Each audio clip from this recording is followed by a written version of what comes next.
Olá e sejam muito bem-vindos ao posto emissor número 67. Neste dia 1 de julho de 2021 recebemos nos nossos estúdios de Paço de Arcos um amante de música, da rádio e dos concertos. Há mais de 30 anos que o nosso convidado organiza espetáculos em salas fechadas e em grandes festivais e praticamente todos os grandes artistas nacionais e internacionais já passaram pelos eventos que ajudou a criar. Falar no seu nome é sinónimo de falar em Superbox Super Rock, Mel Sudoeste, Small Summer Fest ou Santa Casa Alfama, entre numerosos outros projetos que vamos também hoje conhecer deste engenheiro de formação. Obrigada, Luís Montes, por estares connosco hoje. Como estás? Bem, obrigado pelo convite. É sempre bom participar em entrevistas em áudio. Sabes que eu sou um amante de rádio e, portanto, é com gosto que estou aqui, ainda por cima a falar de música, que é a minha paixão.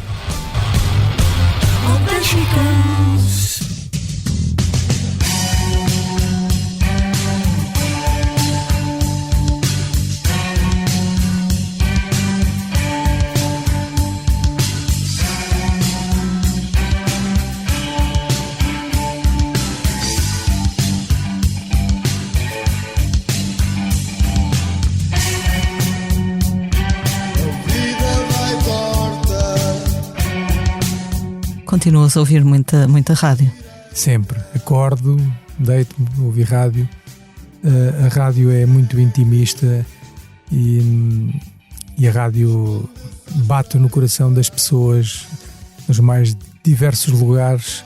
É a companhia de muita gente e é mágica, é a minha paixão.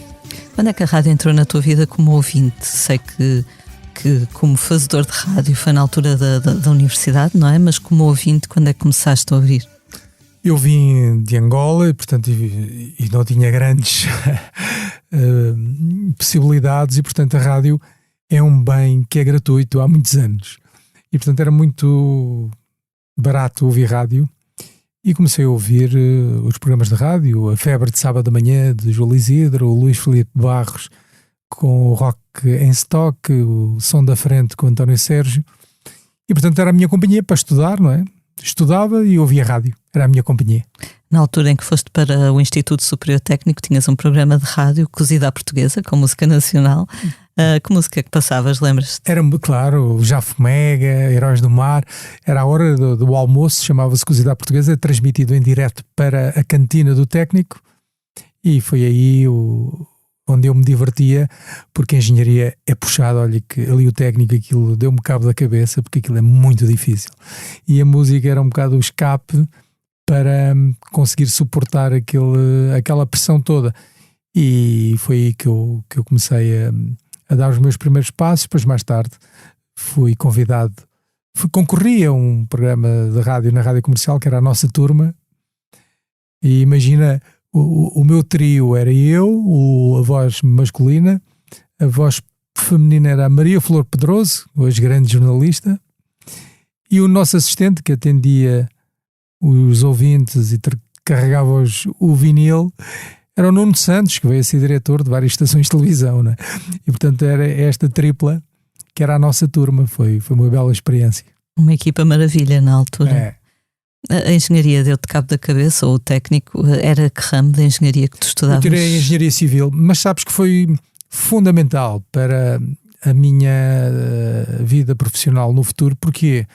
Porque eu depois de ter acompanhado os chutes e pontapés durante uma turnê,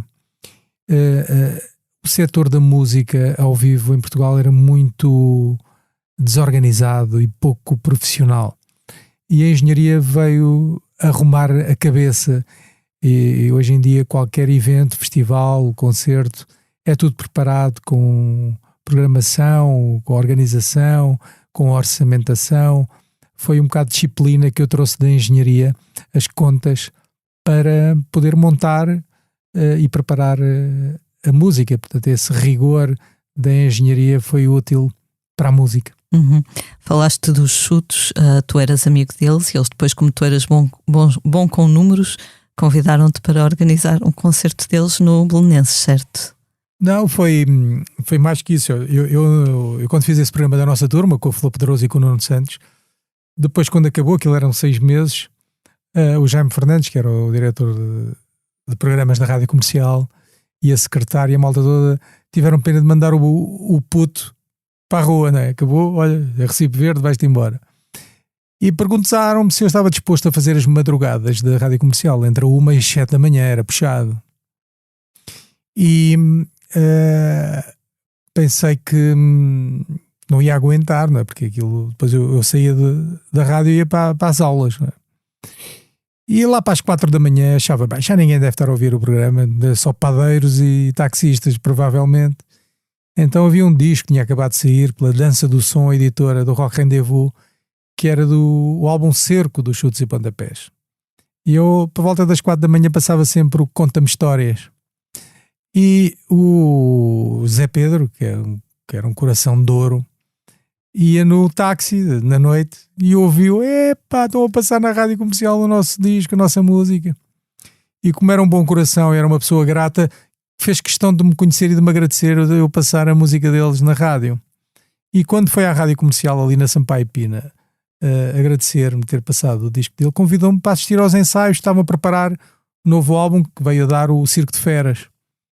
E eu, como gostava da banda, fui, assisti e fui várias vezes, e no meio daquela fumarada toda que era dentro da garagem, e houve um belo dia que fomos a uma tasca, jantar depois do ensaio, e o Zé Pedro disse, Luís, tu trabalhas na rádio comercial, és bom para fazer promoção do nosso trabalho, sabes matemática, andas lá no técnico, não te drogas, não queres ser nosso manager, ajudar-nos a organizar a turnê. Nós somos 5, tu és o 6º elemento, todo o dinheiro que ganhámos dividimos por 6. E ficou assim o contrato para a vida. Foi um ano de loucura, porque eu era bom aluno e de repente comecei a deixar cadeiras para trás, porque saíamos de Lisboa quinta-feira e voltávamos no domingo mortos, não é? Porque era concertos em Trás-os-Montes, no Algarve, em Castelo Branco, não havia telemóveis, depois eles a seguir ao concerto não se iam logo deitar, cada um desaparecia. No dia a seguir eu tinha um concerto vendido noutra terra e não aparecia o Calu, mas faltava o vocalista, depois faltava o cabeleira, às tantas fartas de estar à espera arrancava, depois lá aparecia um ou outro de táxi, foi duro. E chegámos a tocar em cima de atrelados de trator, portanto, imaginas o tempo que isto foi. Mas tirei um doutoramento em concertos ao vivo e promoção, e cartazes, e palcos, e som. Aprendi muito como pessoa, porque os Chutes e Pontapés são do melhor que há como pessoas, são grandes seres humanos, são únicos. E então cresci muito com eles. Foi o Tim, por exemplo. O Tim é Teutónio, ele é de São Teutónio, da Zambujeira do Mar. Foi graças ao Tim que eu conheci a Zambujeira do Mar, onde fui muito feliz. E quando eu, uns anos, pensei em fazer o festival o Sudoeste, lembrei-me da Zambujeira do Mar por ter estado com os Chutes a passar férias na Zambujeira. O Tim é de São Teutónio, de freguesia onde se faz o Festival Mel Sudoeste há 24 anos. E, portanto, tudo isto, acho que a vida tem estas coisas e foi interessante que, a partir daí, é o meu maior festival, não é? E tudo começou com os Chutes e com a rádio. Com as pessoas que foste conhecendo, não é? Exatamente. Engraçado. Uma série de coincidências felizes, no fundo. A aventura do Sudoeste, ainda hoje muita gente recorda aquelas primeiras edições. O Sudoeste foi o primeiro festival de toda uma geração em Portugal, e há muita gente que recorda com saudosismo aquela, penso que foi a edição de 98, com Portishead, PJ Harvey. Tu, quando ouves essas histórias, reveste nessa saudade ou preferes sempre olhar para o futuro? Não, eu tenho muita... Foi emocionante. Beth Gibbons a fazer mosh no Sudoeste é uma coisa que nunca mais ela certamente aconteceu na vida dela, não é? Eram momentos únicos, não havia concorrência, não havia mais nada, portanto, nós podíamos, hoje em dia os festivais estão muito focados em estilos e em públicos, não é impossível agradar a toda a gente, mas eu, antes de fazer o Sudoeste, reativei o Vilar de Mouros, não é? Foi esse o primeiro, e deu para perceber que, obviamente, a música é muito importante, mas o contacto com a natureza, o convívio com os amigos, o campismo, preparar a mochila, a viagem, as histórias para contar, valem muito, não é? É uma experiência, porque um festival é um espaço de liberdade. Durante o ano inteiro, ou são os professores, ou são os patrões, os diretores a dar ordens e instruções. O festival não. O festival é montas a tenda onde queres, com quem queres, fazes o que queres, acordas a que horas, deitas-te a que horas te apetece.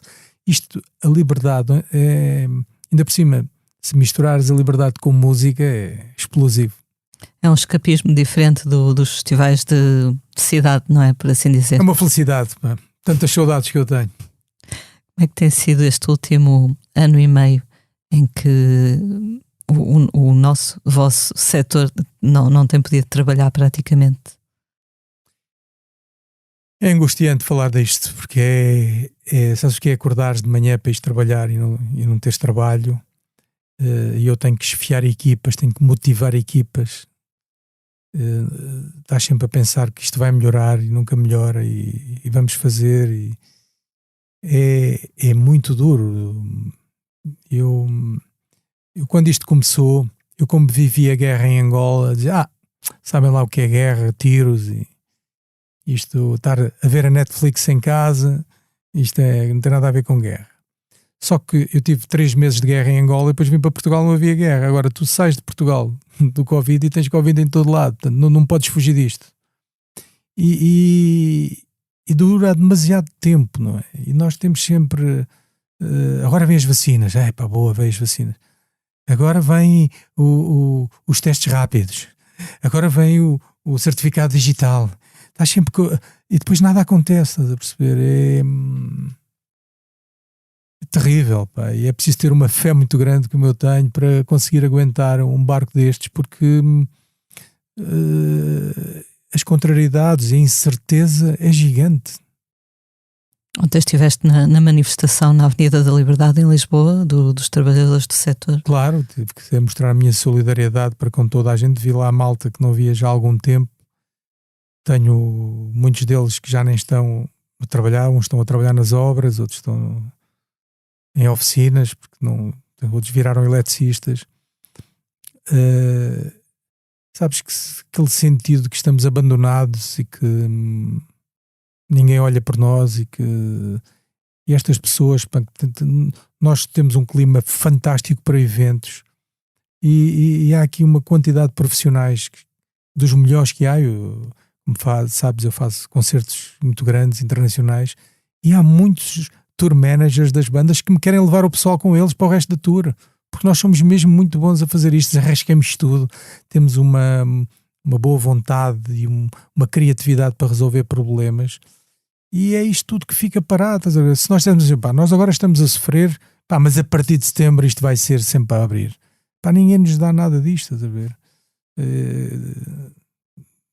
Estamos a trabalhar com as mesmas regras.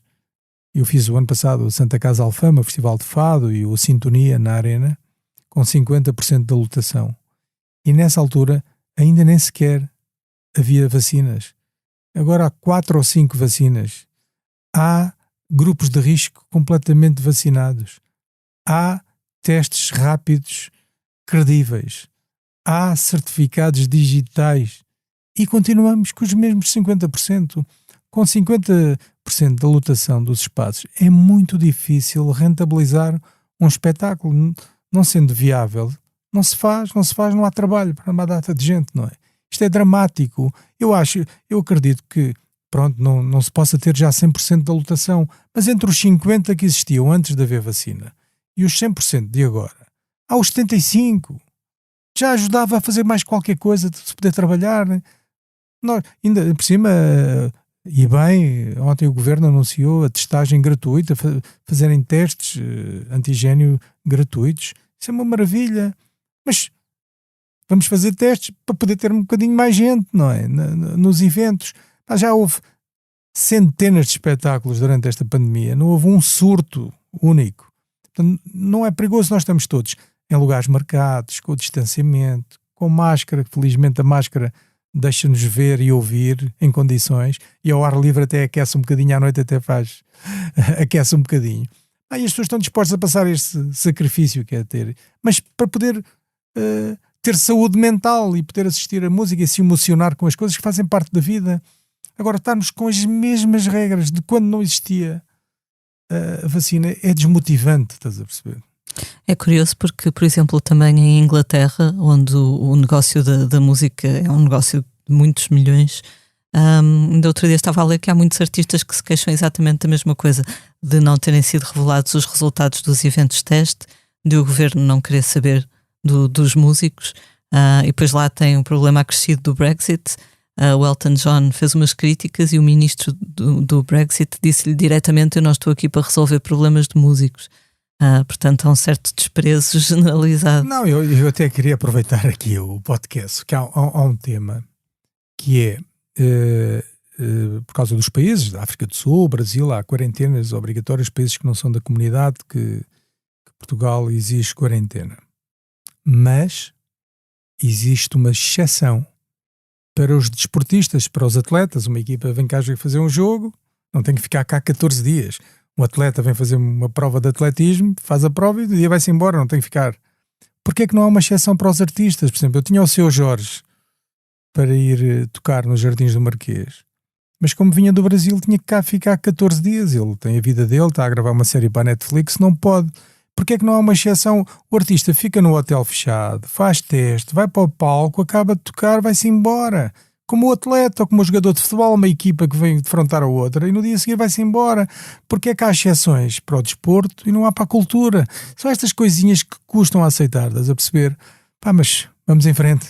Claro. Há pouco falavas dos chutes e de tudo aquilo que eles aprenderam contigo e tu aprendeste com eles, e de como a indústria, o meio, enfim, era na altura muito incipiente, tocar em cima de atrelados de trator. O Zé Pedro também gostava de contar essa história. Nestes últimos 30 anos, mais coisa menos coisa, este é uma indústria, um negócio que cresceu muito e se profissionalizou. Agora, neste último ano e meio, perdeu-se muita coisa, vai ser difícil recuperar também. Todos os profissionais, por exemplo, que, como dizias, se dedicaram a outros ofícios. As pessoas têm que sobreviver, têm que trazer o pão para a mesa, não é? E, portanto, eu penso que quando houver retoma, quem tem a paixão dos eventos volta e abandona. Ninguém acredito que haja gente feliz a cartar baldes de massa e a assentar cimento, mas estar num evento com uma multidão. Sabes que isto da música ao vivo tem uma coisa que faz os outros felizes. Eu às vezes dou por mim em cima do palco olhar para a multidão a delirar aos gritos de alegria. Uma pessoa diz assim: nós trabalhamos este ano inteiro para fazer isto, mas a malta está feliz. Isto enche os corações das pessoas. Isto é uma parte emotiva muito grande, não é? E que sentimos falta de fazer os outros felizes, não é? E não ter isto, para além do trabalho, não é? Que nós temos que pagar contas, é o facto da nossa atividade tem como objetivo último fazer os outros felizes. Isso é que é. Agora em julho já vais voltar um pouco a essa atividade, apesar de cumprindo as regras da DGS, com o Festival Jardins do Marquês, em Oeiras. Teremos concertos da Mayra Andrade, Bonga, Jorge Palma, entre muitos outros. Estás entusiasmado com este regresso, apesar de ainda não ser como desejaríamos? Estou, olha, ontem estivemos a marcar o palco para montar, que hoje já está pronto. E foi um momento emocionante. O Proença, que é o dono do palco, veio direito a mim a dar-me um abraço, a agradecer eu ter escolhido para trabalhar. Porque há muito tempo tinha o palco no armazém, sem trabalho, não é? E veres que eles que trabalharam dia e noite, hoje já está tudo pronto, o palco. Os camarins, as casas de banho, o pessoal que está a montar, o gerador. Esta vivência faz-nos muito bem. E aqueles jardins do Marquês são lindíssimos, e eu tenho que render a minha homenagem ao Presidente Isaltino pela coragem de ter ido em frente, porque sabes que para além da pandemia este ano temos as eleições autárquicas e grande parte dos autarcas estão cheios de medinho de perder eleições e de haver um surto. Então cortam com tudo o que é eventos culturais para não arriscarem. E o Presidente Isaltino teve a coragem, não, vamos fazer bem, conforme a lei, com as recomendações todas que a DGS dá, distanciamento, entradas, saídas diferentes, arrumadores a levarem as pessoas às cadeiras, tudo marcado, com distanciamento, com máscara, com álcool gel por todo lado, fazermos bem feito, e foi possível fazer. Obviamente que eu gostava, por exemplo, o concerto da Mayra Andrade com o Bonga está praticamente esgotado, que ele merecia levar mais gente, mas não posso, não é?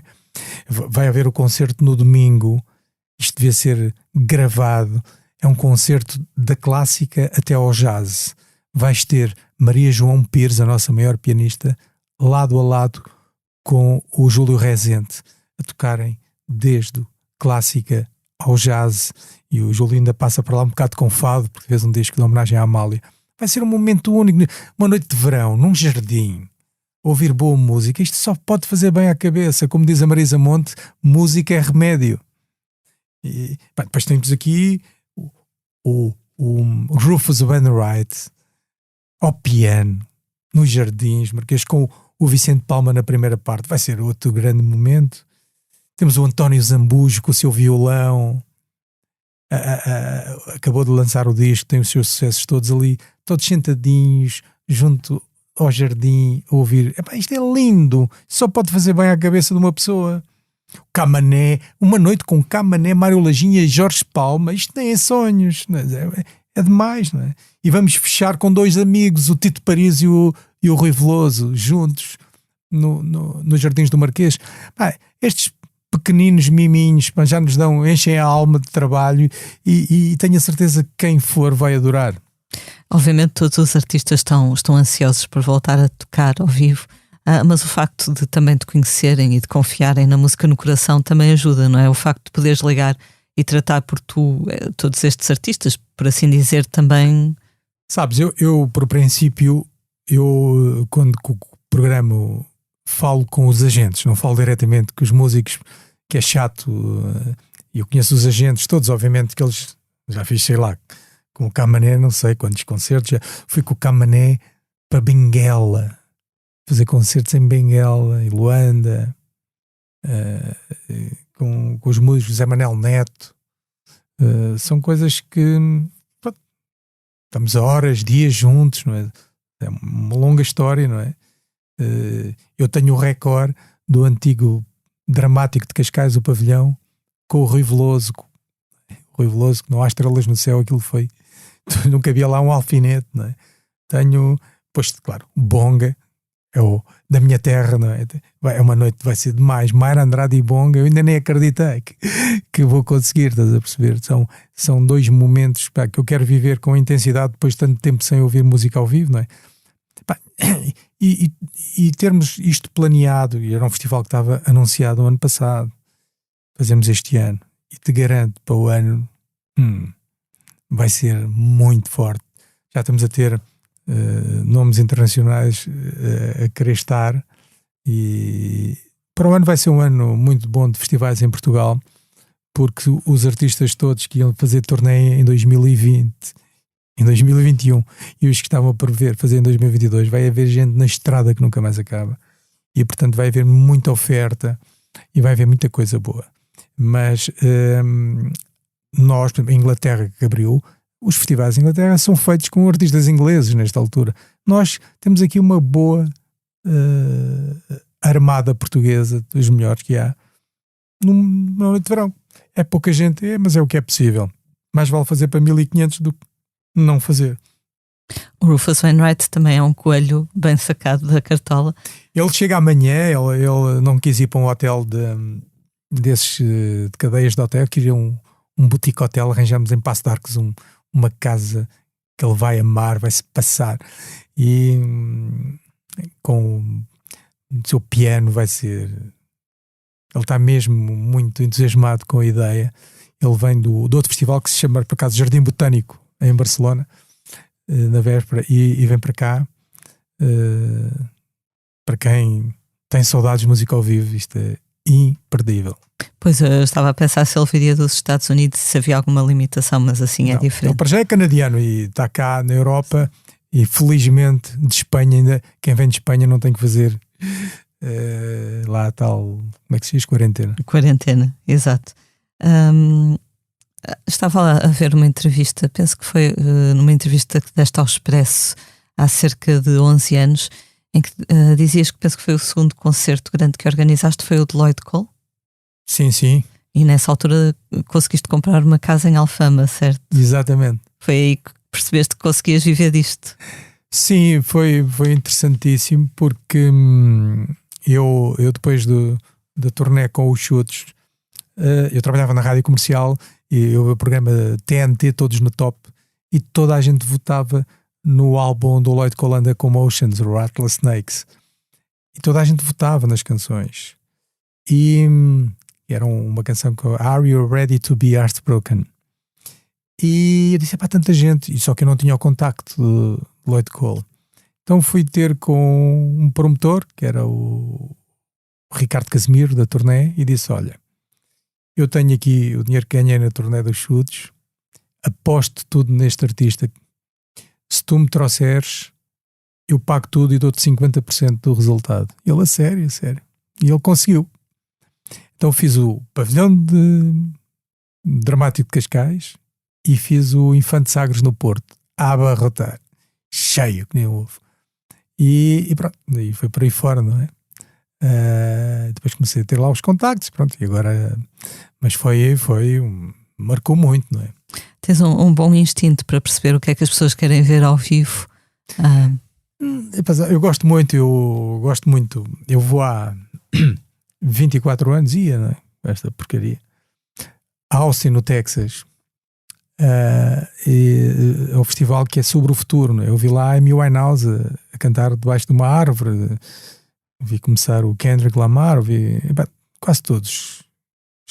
A Dua Lipa, que foi agora anunciada, tenho uma história gira com ela, e de facto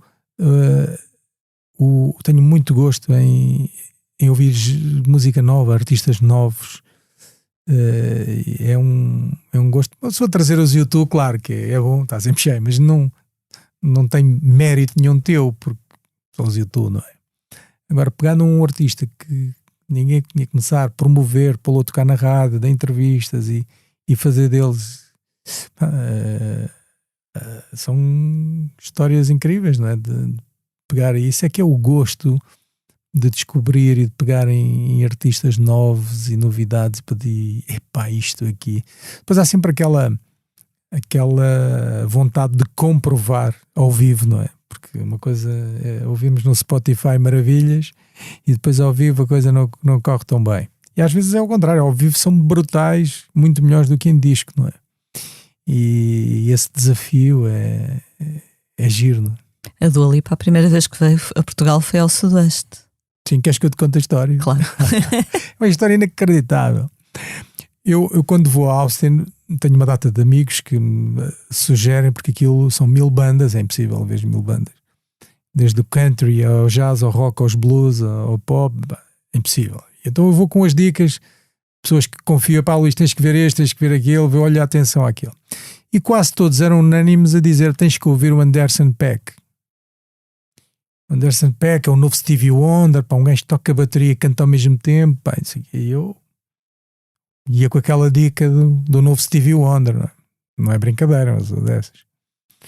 E quando chego ao aeroporto, vejo publicidade no tapete do aeroporto ao concerto do Anderson .Paak naquela sala, que era lá a Zona Rosa, que era uma sala pequena. Eu assim, ui, Jesus, isto são 30.000 espectadores acreditados no festival, para uma sala de 200 lugares, como é que eu vou ver o Anderson .Paak?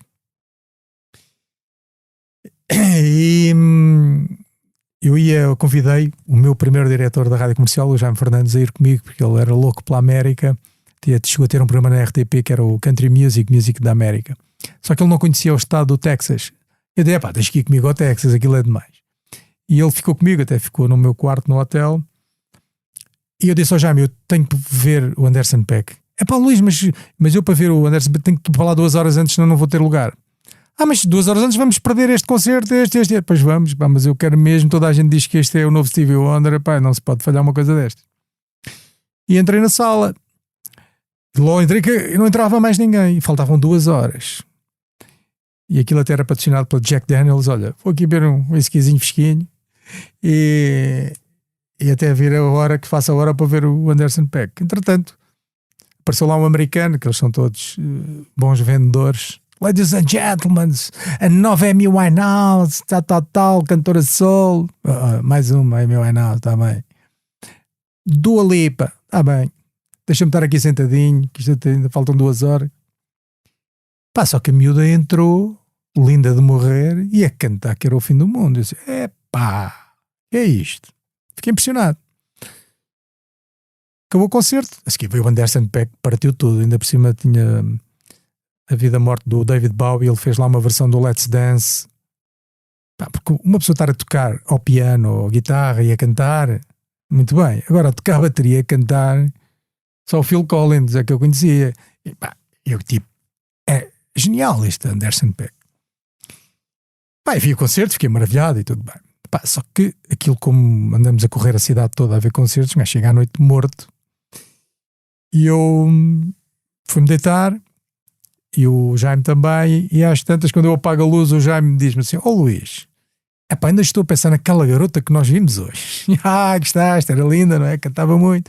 Ficou assim. E nunca mais pensei no assunto, fomos ver a mata de bandas, e passado 15 dias de virmos do Texas, o Jaime teve um ataque cardíaco e faleceu. E eu fui ao funeral. Quando cheguei do funeral, no meu e-mail tinha o agente do Jamiroquai, que me tinha vendido o Jamiroquai para o Sudoeste, e disse-me, Luís, pá, eu fiz-te um preço especial para o Jamiroquai, pá, tenho aqui uma artista que ainda não tem disco, mas vai ser gigante, chama-se Dua Lipa. E eu farto de saber quem é, mas aqui ninguém sabe quem é. Mas eu vendi do Jamiroquai muito barato, mete-me lá Dua Lipa, se faz favor, a tocar antes, pá, era importante para mim, pá. Pá, e quanto é que isso custa? Pá, preciso de 15 mil euros. E eu, ok, está bem, vamos. Eu, desejoso, ainda por cima tinha sido no dia que o meu amigo tinha partido, que recebo um mail, pá, uma coisa estranhíssima. Pá, e então assim foi. Fechei por 15 mil euros. Ela agora está a cobrar entre 1 milhão e 1 milhão e meio. Não é? E ela fez o concerto. Um mês antes do concerto no Sudoeste, ligou-me o gestor, o diretor do hotel, o Pine Cliffs Sheraton do Algarve, que ele é de um sheik árabe, e os filhos queriam fazer um jantar e não sei o quê, e queriam a Dua Lipa. Sabiam que a Dua Lipa estava no sábado no Sudoeste, depois no domingo podia ir lá abaixo ao Algarve fazer um concerto para o hotel. Eu disse, mas ela está muito cara, ela agora está no top. Sim, tens 200 mil euros para gastar. Eu, ui, vamos conseguir. Quando liguei ao agente, o agente disse, ainda bem que ligas, Luís, eu quero-te dar 50 mil euros para cancelar o concerto. Eu, estás a brincar comigo, pá, está a publicidade na televisão em todo o lado, pá, tu não fazes uma coisa dessas. Tenho um magnata russo que me dá 300 mil para essa noite, para a festa de aniversário dele. Pá, por favor, pá, tu estás-me a dar 15, ele está-me a dar 300. E tens um contrato, tens que... E pronto, ele cumpriu e ela veio. E eu disse, olha, mas ela tens aqui 200 para ir ao Algarve. Não, que ela já vai ganhar 200 em Ibiza no domingo, já não dá para fazer. Mas só para tu veres que ia morrendo a pensar que ia perdê-la, estás a perceber? E fez um concertaço e gostou imenso, e ela foi muito profissional, e ela é uma grande cantora e vai longe, não é? E depois acho que mais tarde até esteve de férias em Portugal e tudo, portanto deve ter gostado. E depois encontrei-me com ela no Coachella, estava com o Martin Garrix, os dois estavam para lá enrolados, e lembravam-se Sudoeste. foi giro. Tu tens esse orgulho, obviamente, de descobrir alguns artistas, trazê-los cá quando eles ainda são pouco conhecidos e depois vê-los a crescer. Falas muitas vezes no exemplo do Ben Harper. Há assim alguns que gostasses de acrescentar a esse rol? Agora apanhaste-me assim, porque são alguns artistas Nora Jones, também a vi-la a tocar num restaurante indiano, e depois com o Henrique Amaro da Antena 3, e depois veio fazer aula magna e veio por aí fora, não é? É entusiasmante ver crescer, não é? Pegar nos bebés e vê-los saber que, mesmo, por exemplo, este do Rufus Wainwright, ele sabe a força que tem em Portugal não é igual que tem em Espanha, por exemplo, não é? Nós fazemos bem, trabalhamos, depois não é só dar bom som e boas luzes, é bom levá-los a restaurantes, porque esta malta que anda em turnê junto ao contrato, tem a lista do catering que tem que estar no camarim, estão sempre a comer as mesmas coisas, o mesmo vinho, mesmo tudo igual. Se não começar a levar ali um selado de presuntos ou um ramiro comer uma mariscada, eles nunca mais esquecem na vida, não é? A Nora Jones diz: Luís, eu estou sempre desejoso de chegar a Lisboa para comer bem. Esses miminhos também são fazem importantes, diferença, não é?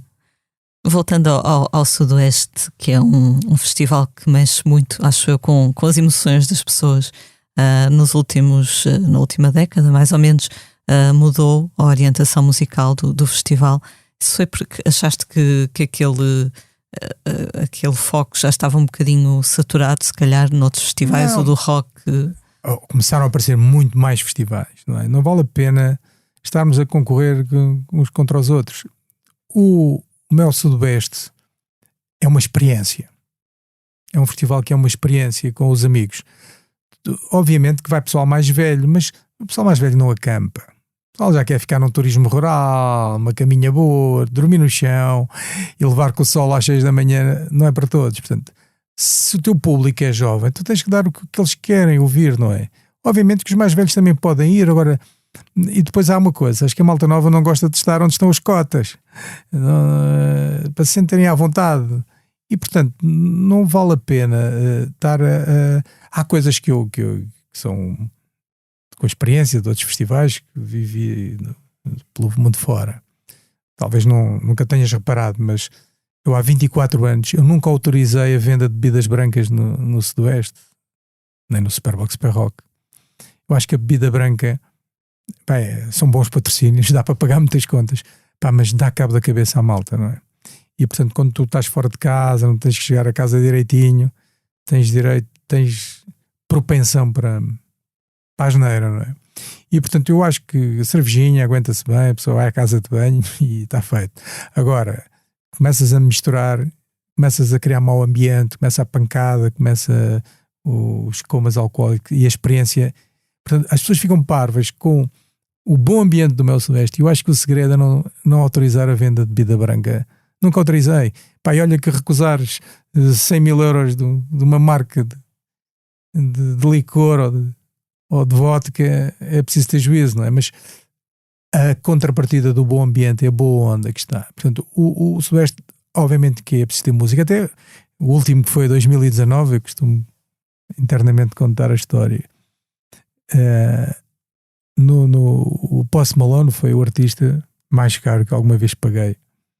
Paguei $1,5 milhão, mais um jato para 16 lugares para ir de Faro para Budapeste para o Ziget. Mas ele estava em altíssimo, ele faz grandes canções mas, por exemplo, paguei 200 à Anitta e a Anitta vendeu muito mais bilhetes que o Post Malone. Portanto, isto não é uma ciência exata. Mas durante a atuação do Post Malone,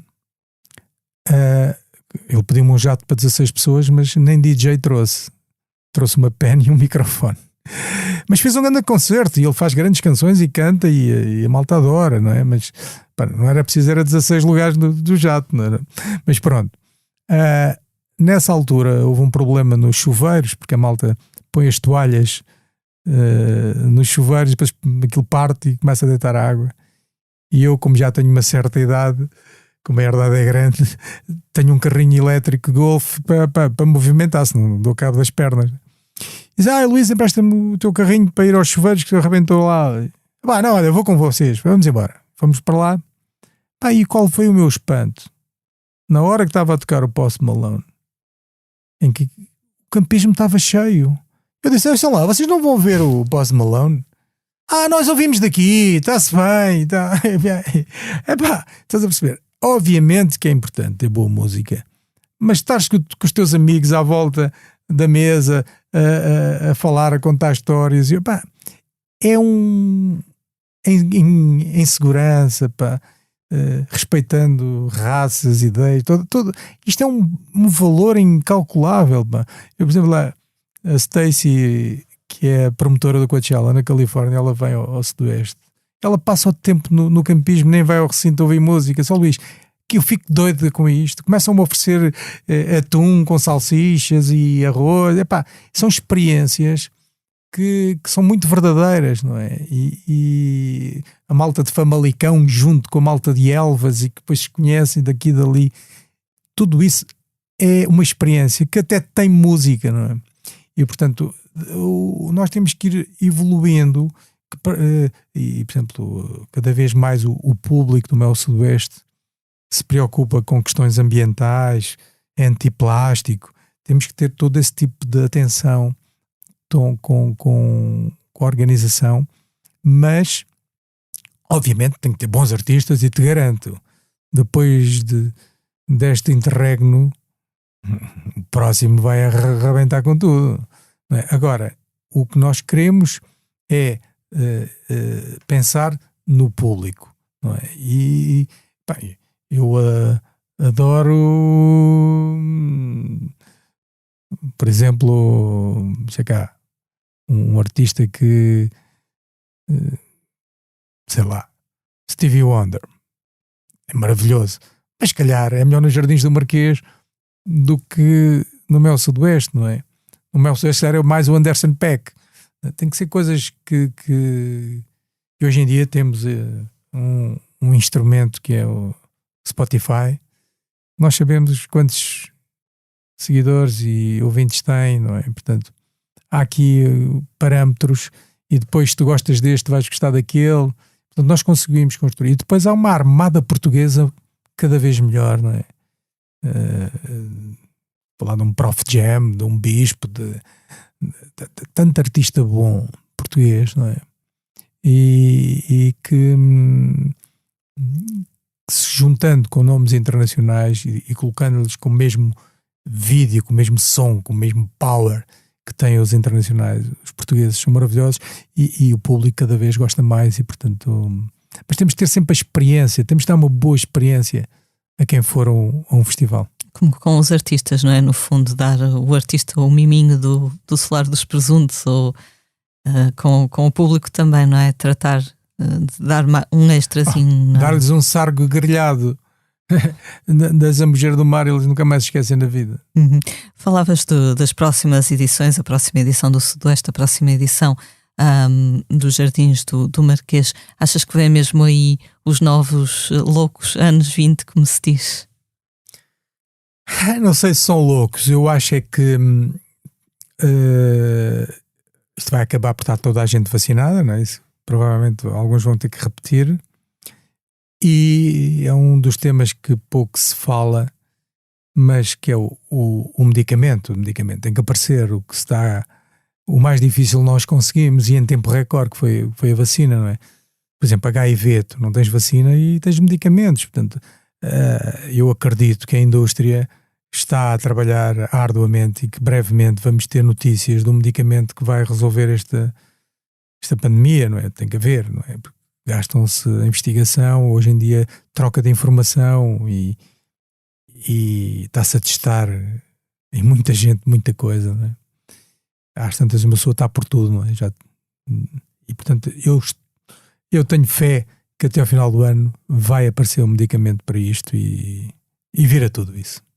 Recebes muitos pedidos de pessoas pedindo um determinado artista num dos teus eventos? Opa, então há clubes de fãs de qualquer artista, está sempre a pedir para acontecer, não é? É porque os artistas não estão à espera que eu lhes faça o pedido, não é? Porque é o mundo inteiro. Isto da internet é bom, mas os artistas são bons no mesmo dia em todo o planeta. E todos querem no mesmo fim de semana. Só há 4 fins de semana ainda por mês. Não é? E todos querem naquele fim de semana. Pá, eles não podem tocar na Austrália e depois vir à Zambujeira e depois ir para o México. Não é? Não dá. E portanto as coisas têm que ser feitas com antecedência e com tempo. Depois para reparar uma coisa, se tu contratas com muita antecedência, depois se calhar quando chegar à altura já passou, já apareceu outro novo que não. Isto é muito rápido, não é? As canções aparecem e no fundo isto, como dizia o Bob Marley, quando uma música te bate nunca te magoa, e de facto as músicas é que fazem mexer isto tudo, não é? Eu já enchi uma arena com uma canção, não é? E portanto as canções, e hoje cada vez mais com o Spotify da vida. Ainda outro dia falava com o presidente da Sony Brasil, o meu amigo Paulo Junqueiro, e eu dizia: Luís, eu só quero canções. As canções, não é bandas nem vídeo, eu quero canções. As canções é que fazem andar. Eu vou ver aquele artista para ouvir aquela canção. Eu chego a casa com a cabeça feita em água e quero ouvir aquela música para me animar. Aquela canção é que é. Portanto, obviamente que os vídeos e as redes sociais é tudo importante. Mas a canção, senhores ouvintes, a canção é que manda. Mas aí tem que haver algum instinto da tua parte, não é? Porque as redes sociais, os números de seguidores, etc., às vezes são falseados. Lá está. Tu não contratas nada em que não tenhas fé. Sim, eu neste festival que eu vou lá em Austin, que são em salas, eu tenho uma medida que eu costumo dizer que é: o algodão não engana. Eu quando começo o concerto, estão X pessoas na sala, ao fim da terceira música, se tiver menos, é porque isto não vai haver grande futuro. Se a sala cada vez tem mais gente, isto vai ser grande. Aqui tem a ver um bocado com a experiência, não é? E depois há coisas, por exemplo, as canções de amor, de esperança, são as que mais as pessoas querem, não é? Mas não pode ser só tudo amor e esperança, não é? O desamor também rende, não é? Sim, mas, por exemplo, o hip-hop é muito consciencioso e o hip-hop está com um poder enorme. É o estilo musical com mais força no mundo neste momento. E depois o hip-hop também tem... É que depois tu tens que associar a parte artística com a parte económica. O hip-hop é muito económico do ponto de vista, não há caminhões ter, não há super bandas, grandes multas. O hip-hop às vezes é só um micro. E em termos logísticos é muito, tal como os DJs, não é? Há DJs que fazem 2 concertos num dia, tocam às 8 da noite na Noruega e depois vêm para Ibiza à meia-noite.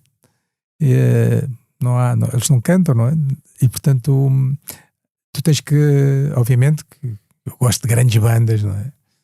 Mas as grandes bandas têm uma logística, caminhões de tiro, fronteiras, quarentenas, é uma chatice em termos de produção. Dessas grandes bandas, sentes que há alguma que nunca tenhas trazido e gostasses de trazer? Eu tenho uma falha na minha... Eu sou fã da Xade Adu, corta-me o coração nunca ter conseguido. Mas portanto tenho umas medalhas. Eu trouxe o Frank Sinatra, não é? Portanto, é uma das coisas que me orgulho muito. E o Prince com a Namora no Mac foi brutal, foi daquelas coisas de que me orgulho muito. Mas andamos sempre a querer. Eu lembro que levei a primeira vez a Paredes de Cora os Coldplay e eles levaram com pedras e garrafas de água, a malta não gostou nada. E hoje enchem estádios, não é? Nós estamos sempre à espera de quem é o próximo, e tenho muito orgulho em ter feito o Daft Punk ali na herdade da Casa Branca, no El Sudoeste. Há coisas que são medalhas, não é? Mas queremos sempre quem é que vai conseguir isto. Fiz no palco secundário no Meco os Tame Impala, não é? Hoje são cabeças de cartaz. Fizeste os National também? Exatamente. Tantos, estava aqui, já sou antigo.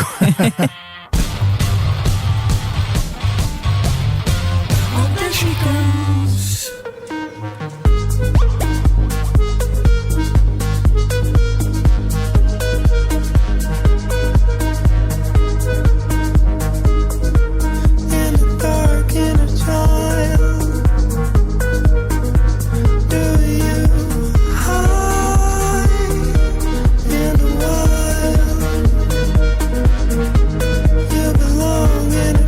Vamos então passar à próxima rubrica do Posto Emissor, o tema da semana.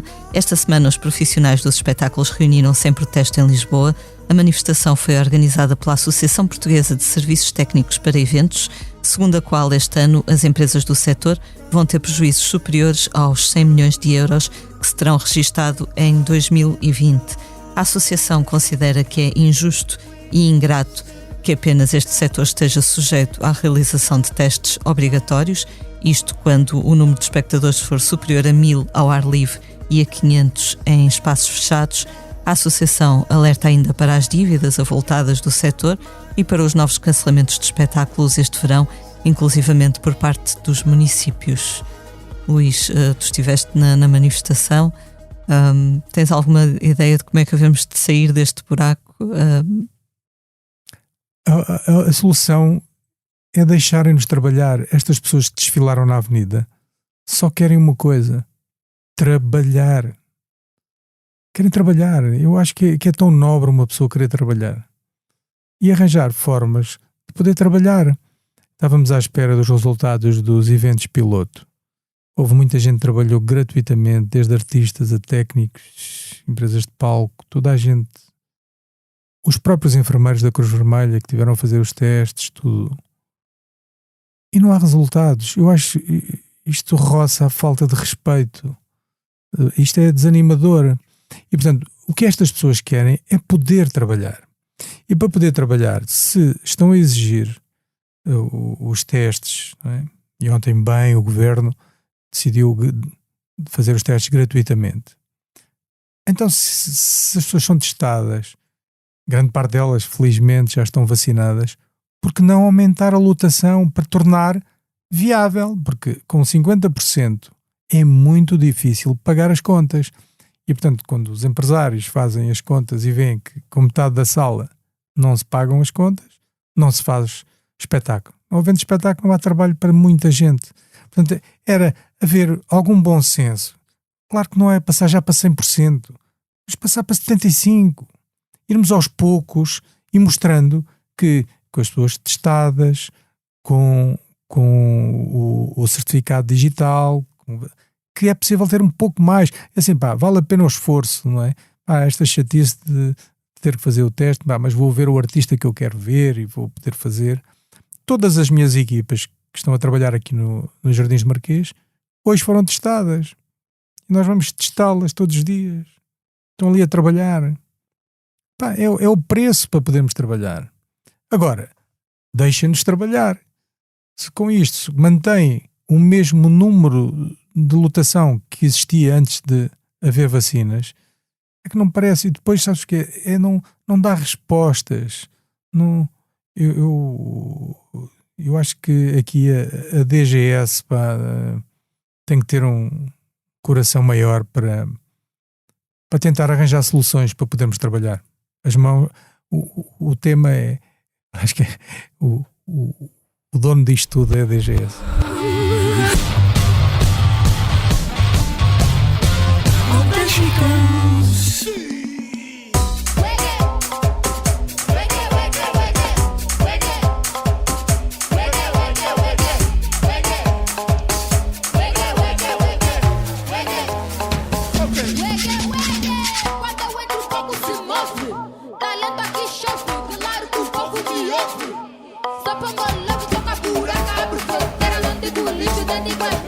Vamos agora falar de um disco que sai esta sexta-feira, chama-se Buraca Forever e é o registro do último concerto dos Buraca São Sistema nos Jardins da Torre de Belém, em Lisboa, no verão de 2016. O disco chega às lojas a 2 de julho e é também nesse dia que a revista do Expresso publica um longo artigo sobre os Buraca São Sistema, não só sobre a música propriamente dita, como sobre o impacto que a banda teve social e culturalmente falando. O sucesso que os Buraca tiveram fora de Portugal, escutando salas importantes, e a forma como transmitiram uma ideia diferente do nosso país, mais inclusiva a nível étnico e sonoro, são ideias abordadas neste artigo de Mário Rui Vieira. Curioso é também pensar que, como diz Branco, que fazia parte dos Buraca, aos olhos de hoje um espetáculo desta banda parece um evento, diz ele, com bolinha no canto superior do ecrã, porque as pessoas tocavam, se suavam, andavam umas em cima das outras, a dançar. É quase pornografia social, diz o Branco.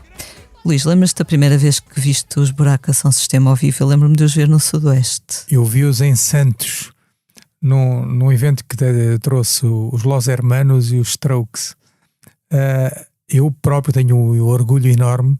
Sabes que o Buraca São Sistema é uma mistura eletrónica com Kuduro, que é da minha terra. E eu está nas minhas medalhas, fui eu que levei os Buraca a Luanda a fazer o primeiro concerto. Eles são maravilhosos, têm um ritmo. Eu vi Buraca na Califórnia, vi Buraca na Holanda, no Paradiso, um concerto brutal. Os estrangeiros todos sem perceber a língua, mas a adorar o ritmo. O Calaf fez um trabalho notável com toda a gente. O Buraca São Sistema, eu gostava tanto que eles voltassem. Nesta entrevista, reportagem, eles dizem que isso não está completamente fora de questão.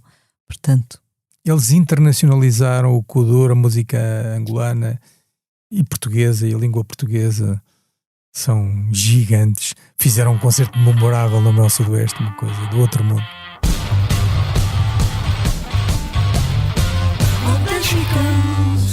Quando o teu olhar chegou, quando o teu olhar tocou,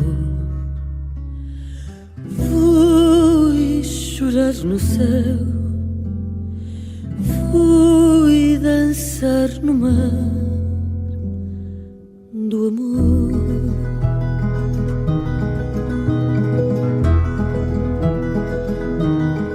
Falamos agora dos concertos que vamos poder ver na próxima semana. No Terraço do Capitólio, em Lisboa, haverá Gisela João no dia 3 e Tiago Nacarato a 4. Entretanto, no Festival Jardins do Marquês, teremos Maria João Pires e Júlio Rezende a 4 de julho, Rufus Wainwright e Vicente Palma a 6, António Zambujo e Tainá a 8. Seguem-se na semana seguinte concertos de Bonga com Mayra Andrade, Camané e Mário Lajinha com Jorge Palma e ainda os amigos Rui Veloso e Tito Paris. Luís, foi fácil escolher estas duplas de luxo? Fácil, porque infelizmente há grande disponibilidade dos artistas, não é? Esse é que é o tema, não é? Eles não há, são poucas as autarquias que têm coragem de fazer eventos culturais, porque está tudo a pensar nas eleições e se acontece qualquer coisa. E portanto, nós conhecemos as pessoas, sei que o Tito é amigo do Rui e que era bonito juntá-los, não é? Camané e Mário Lajinha fazem este concerto com o Jorge Palma. Epá, isto vai ser épico. A Maria João Pires com o Júlio Rezende para ser um concerto da clássica até ao jazz. Vai ser o Rufus Wainwright nos Jardins. Eu nem acredito, não é? E o Zambujo com o álbum novo. O Zambujo é tão querido, é um tipo brutal, estar ali com o seu violão, cantar para nós numa noite de verão. Isto nem nos meus melhores sonhos. Mano. Mas foste tu que escolheste quem é que acompanhava quem? Foi também com a ajuda dos agentes, não é? No caso do Zambujo, o Vasco Sacramento, que é o agente, está a lançar a Tainá, e disse que fica bem, porque o António Zambujo também anda ali pela Bossa Nova, também fica bem. E juntar, é sempre a ideia é conciliar vontades e fazermos noites bonitas para darmos trabalho a muita gente.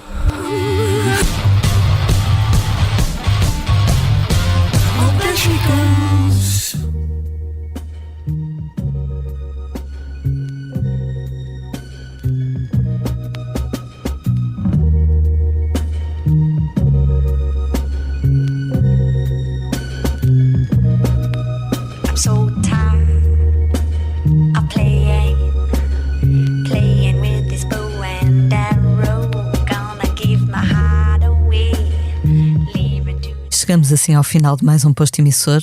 Luís, muito obrigada por teres vindo até cá. Foi um gosto. Igualmente. Eu sou a Lia Pereira. Os temas de abertura e conclusão são da autoria de Legendary Tigerman e a edição multimédia esteve a cargo de João Luís Amorim. Como é hábito, vamos finalizar com uma leitura do nosso convidado, Luís. Sei que tens aí preparado. Sim, pedires aqui um poema que me diz muito, de José Mário Branco. São flores aos milhões entre ruínas, meu peito feito campo de batalha. Cada alvorada que me ensinas, oiro em pó que o vento espalha. Cá dentro, inquietação, inquietação, é só inquietação. Inquietação porquê não sei? Porquê não sei? Porquê não sei ainda? Há sempre qualquer coisa que está para acontecer, qualquer coisa que eu devia perceber. Porquê não sei? Porquê não sei? Porquê não sei ainda? Ensinas-me a fazer tantas perguntas na volta das respostas que eu trazia, quantas promessas eu faria se as cumprisse todas juntas. Não largues esta mão no turvelinho, pois falta sempre pouco para chegar. Eu não meti o barco ao mar para ficar pelo caminho. Cá dentro, inquietação. Inquietação. É só inquietação. Inquietação porquê? Não sei. Porquê não sei? Porquê não sei ainda? Há sempre qualquer coisa que está para acontecer. Qualquer coisa que eu devia perceber. Porquê não sei? Mas sei que não sei ainda. Há sempre qualquer coisa que eu tenho que fazer. Qualquer coisa que eu devia de resolver. Porquê não sei? Mas sei que essa coisa é que é linda. Who had a boy that thought he was her private toy. She had a way to get things done. Oh, then she goes.